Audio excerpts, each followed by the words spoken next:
and the ancestors are looking out for us. God Hayes is exposing them, man. Okay, you see that chair right there? See how big it is? Yeah. Now look at the Pope chair under it. Scroll down, look at the Pope chair under Never have it been made so clear. Young TV.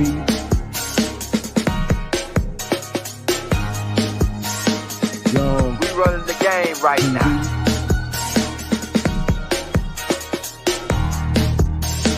Young TV.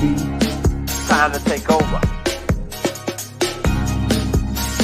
Young We the hottest in the game. Hit that like, hit that subscribe button. If you just not tuned in. TV.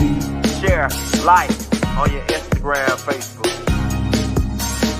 Young TV. If you tuned in, we broadcasting live from 2030, baby.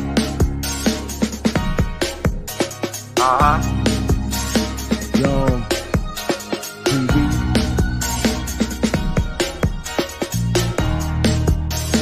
Young Taking over the game, baby. Oh yeah. Young TV. Hit that like. Young TV. Get them likes up in the air, you heard me? Young TV. Ride by. Hotel Islam. Young TV. Assalamu alaikum. Flown lesson. Young TV. What's going on YouTube? Listen up, young elder gang. This is Dr. Obar at you with another banger. Please make sure you like, subscribe, and share this video, fam. I hope this video get at least 100,000 likes. In this video, you will find history, definitions, scripture, information, and best of all, what we Americans have been deprived of from the beginning, the truth. Keep in mind, this content used in this video is intended for entertainment, educational, and informational purposes only. The information provided on this video is not to be construed as legal advice. We are not legal attorneys. For legal advice, please seek out a licensed legal advisor or attorney. We will give you the total truth, as we best understand it today. Be sure to hit that like button, young elder gang. Hit that subscribe button if you're new to the channel. Hit that bell and don't forget to check back with us every day for new content. All right, let's get started. Raymond Washington was just 16 years old when he created what would now become one of the largest street gangs in the world. Keep in mind, when you hear the name Washington, think about the Washita tribe. Raymond knowingly or unknowingly was a natural-born chief on the land. As the founder of the Crips, he planned to create multiple South Central Los Angeles Watts and Compton Crib gangs that would be united, protecting their neighborhoods from outside threats. But things would not go as he had planned. The Crip gangs that Raymond Washington originally started eventually took on the life of their own. In order to understand why the Crip gangs started, we must go back. It all starts with the Louisiana Purchase. Keep in mind, this land was Washita land. In this transaction with France, signed on April 30th, 1803, the United States purchased 828,000 square miles of land west of the Mississippi River for $15 million. For roughly 4 cents an acre, the United States doubled its size, expanding the nation westward. By December 6, 1865, the United States Corporation, through their outlaw agents called Ku Klux Klan, had ran the remaining Washita people off their land, causing most of them to move west. The Ku Klux Klan was one of the biggest white gangs in America during this time. The Ku Klux Klan, commonly shortened to the KKK or the Klan, is the name of an American white supremacist, far-right terrorist organization, and hate group. Various historians, including Fergus Bordewich, have characterized the Klan as America's first terrorist group. Keep in mind they are knights and wizards. You must understand these series of events. President Woodrow Wilson signed the Federal Reserve Act into law on December 23, 1913.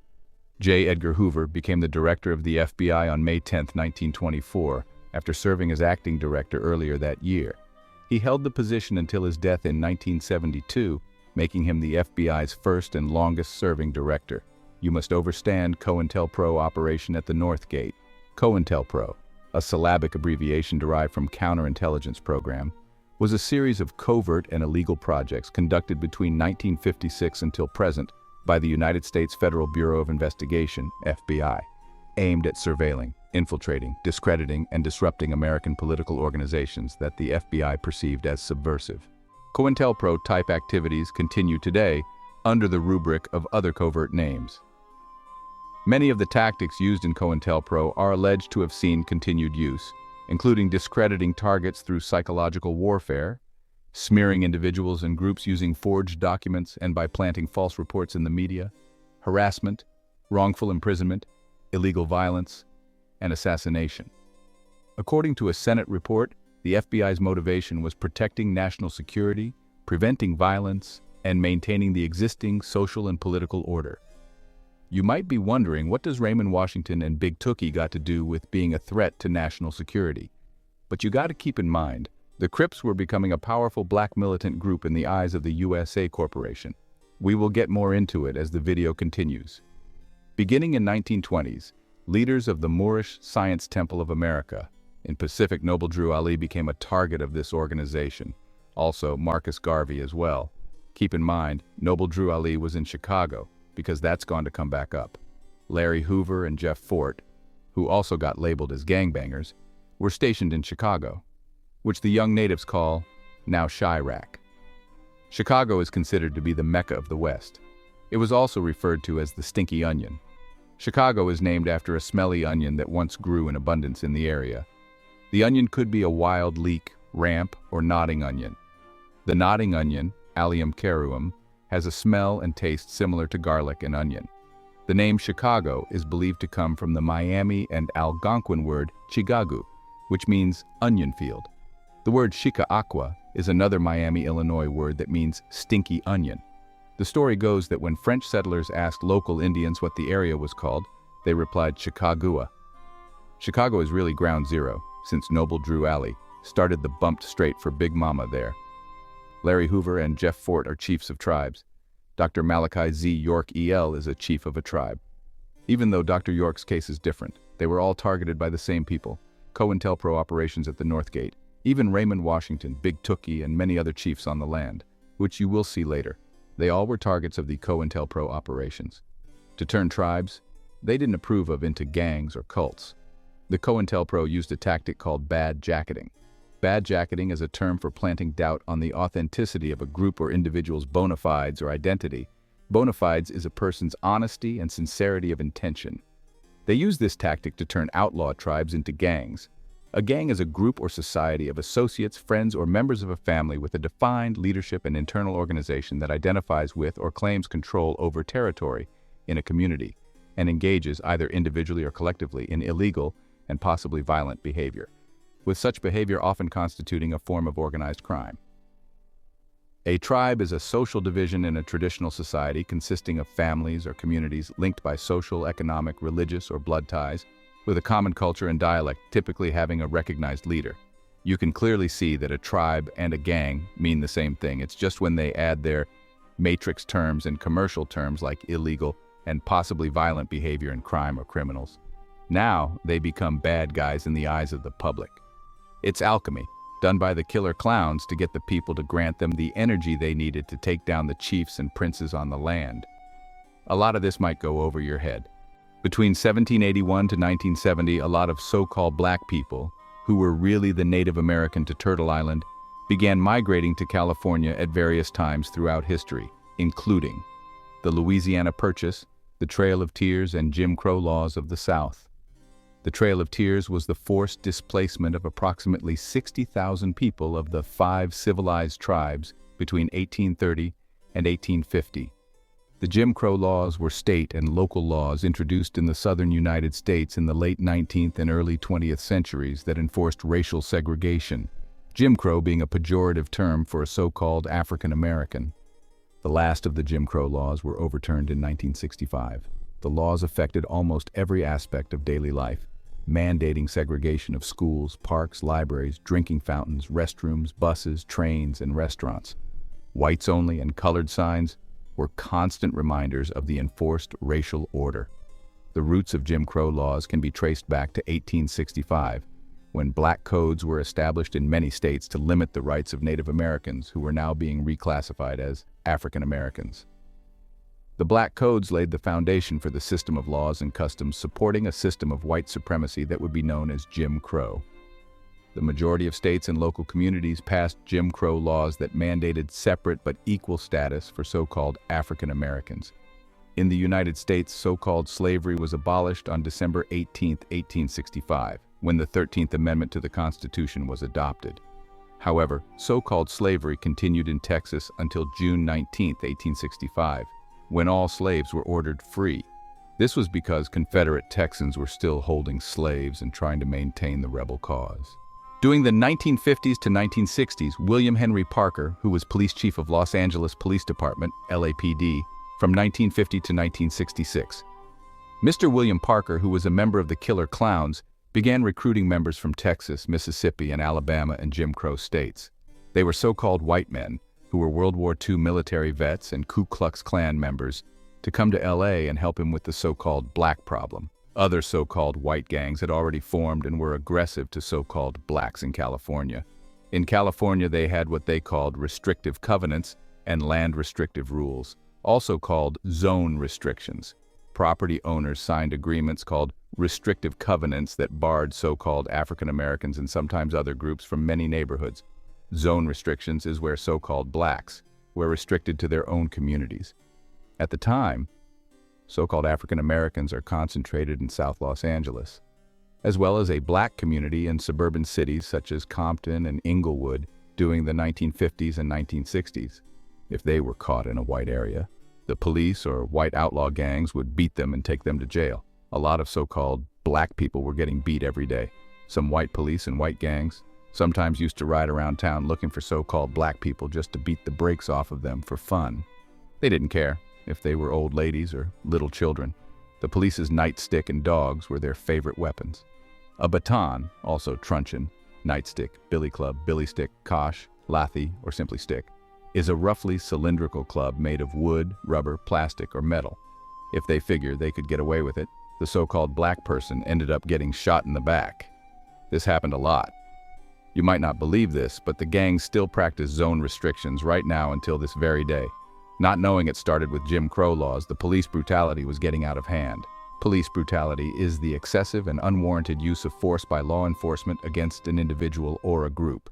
It is an extreme form of police misconduct and is a civil rights violation. Like we said, Los Angeles has been segregated since its early days, with racially restrictive housing covenants written into property deeds. Banks and insurance companies also indirectly enforce these covenants by denying loans and insurance to African Americans who tried to get around them. This practice is known as redlining. This was a controlled line of credit. Tensions were high between so-called blacks and so-called whites in LA, in response to what was happening on the land and police brutality. Many so-called black militant groups form. One of the first black militant group was Marcus Garvey's group, and then the Nation of Islam. The original Black Panthers, also known as the 761st Tank Battalion, was the first so-called African-American armored unit to fight in World War II. The 761st Tank Battalion was created at Camp Claiborne in Louisiana. The unit was made up of primarily so-called African-American soldiers, who were really Washita and Seminoles, who were not allowed to serve with white troops at the time. After the war, the 761st Tank Battalion returned to the United States, but they were often greeted with hostility, skepticism, and disdain. The U.S. Armed Forces did not officially desegregate until 1948. 761st Tank Battalion was one of the first black-labeled gangs by the United States, as tensions began to rise. One day, when a white California highway patrolman arrested Marquette Fry, a 21-year-old so-called African-American man, for suspicion of drunk driving. The arrest led to a violent confrontation between Fry, his mother, and the police, and a crowd of onlookers gathered at the scene. Rumors spread that the police had kicked a pregnant woman, and tensions between the police and the crowd escalated. This started what would become known as the Watts Riots. The Watts Riots, sometimes referred to as the Watts Rebellion or Watts Uprising, took place in the Watts neighborhood and its surrounding areas of Los Angeles from August 11th to 16, 1965. They say the riot was motivated by a number of factors, including anger at the racist and abusive practices of the Los Angeles Police Department, grievances over employment discrimination, residential segregation, and poverty in LA. The riots lasted for 6 days and resulted in 34 deaths, over 1,000 injuries, nearly 4,000 arrests, and over $40 million in property damage. The riots were one of the largest and costliest urban riots in the civil rights era. Psychiatrist and civil rights activist Alvin Poussin considered Proposition 14 to be one of the causes of Black rebellion in Watts. California Proposition 14 was a November 1964 initiative ballot measure that amended the California State Constitution to nullify the 1963 Rumford Fair Housing Act, thereby allowing property sellers, landlords, and their agents to openly discriminate on ethnic grounds when selling or letting accommodations, as they had been permitted to before 1963. The proposition became law after receiving support from 65% of voters. In 1966, the California Supreme Court, in a 5-2 split decision, declared Proposition 14 unconstitutional under the Equal Protection Clause of the United States Constitution, 14th Amendment. The U.S. Supreme Court affirmed that decision in 1967 in Reitman v. Mulkey. After the Watts riot, many other groups formed in response to the police brutality that still continue. Another group using the same symbols as 761st Tank Battalion, which really was a tribe, called the Black Panther Party. The Black Panther Party, originally the Black Panther Party for Self-Defense, was a Marxist, Leninist, and Black Power political organization founded by college students Bobby Seale and Huey P. Newton in October 1966 in Oakland, California, because the Black Panther Party were using the 761st Tank Battalion symbols. They sent Elmer Geronimo Pratt to train them in military tactics. This is why Geronimo Pratt got set up by the Killer Clowns. Geronimo Pratt, also known as Geronimo Jijaga and Geronimo Jijaga Pratt, was a decorated military veteran and a high-ranking member of the Black Panther Party in the United States in the late 1960s and early 1970s. Born in Louisiana, he served 2 tours in Vietnam, receiving several decorations. Another group was the U.S. Organization. Hakeem Jamal and Maulana Karenga founded the U.S. Organization, a black group that promoted black cultural unity and social change, after the assassination of Malcolm X in 1965. The name U.S. was a pun on the phrase us and them and the abbreviation for United States. The group's purpose was to encourage black unity and cultural and social change. Another group was called the SNCC. The SNCC was a political organization that was central to the civil rights movement of the 1960s. It was the first civil rights organization to be mainly made up of young people. After 1969, the group was renamed the Student National Coordinating Committee. Another one was called the Black Liberation Army. The Black Liberation Army was an underground Marxist, Leninist, black nationalist militant organization that operated in the United States from 1970 to 1981. Many other small groups started up, banding together to fight against the tyranny on the land from imposters. But the COINTELPRO operations, using their tactics, would later dismantle all these organizations, leaving the young so-called black youth and many so-called black communities to fend for themselves. The war was still going on. Thomas Redden was the police chief of the Los Angeles Police Department, LAPD, from February 18, 1967 to May 5, 1969. Edward Michael Davis was the chief of the Los Angeles Police Department, LAPD, from 1969 to 1978. Darrell Francis Gates was an American police officer who served as chief of the Los Angeles Police Department from 1978 to 1992.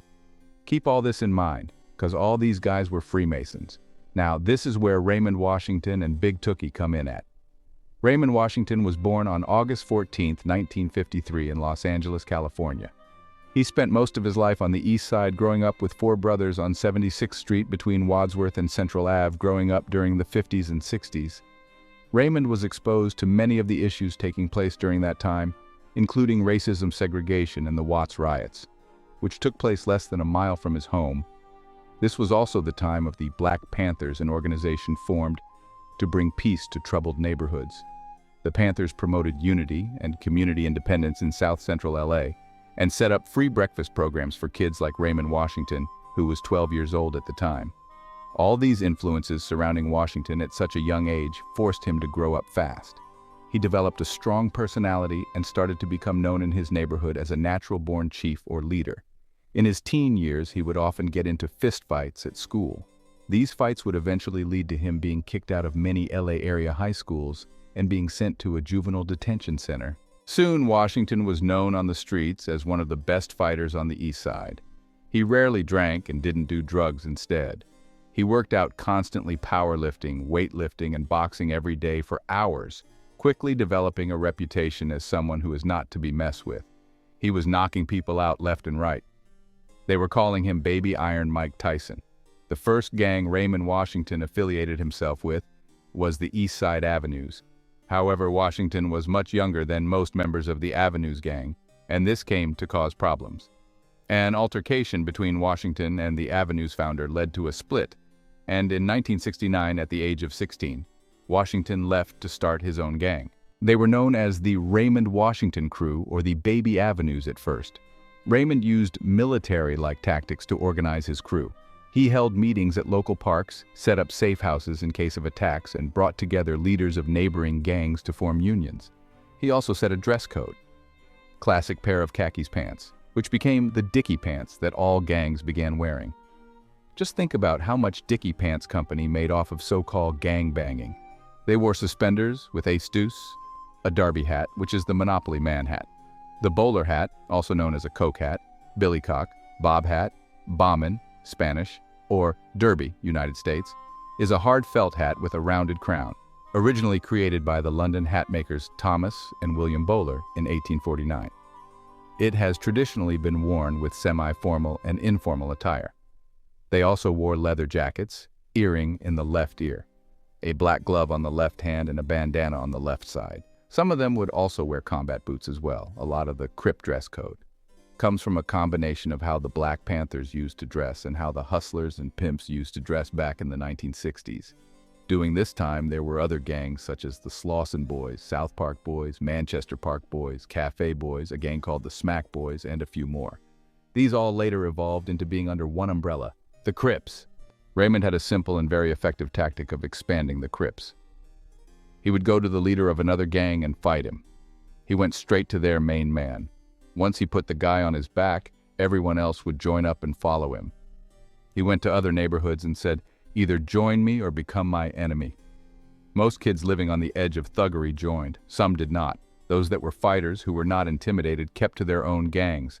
Eventually, the pressure of the Crips became so intense, so bloody, that the other gangs, the Peru and Compton, and the Brims near USC, aligned themselves into a loosely knit gang group called the Bloods. The Swans and Bounty Hunters also signed on with the Bloods Alliance, and the bloody Battle of South Los Angeles, Watts and Compton was on. Word was getting around that Raymond Washington was the best fighter in town.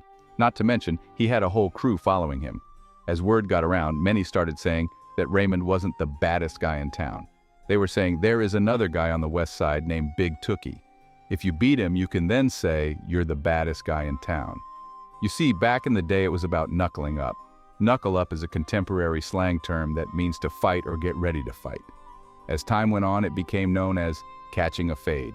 Catching a fade means to square up or put up your set. Fade means to fight or deal with someone appropriately.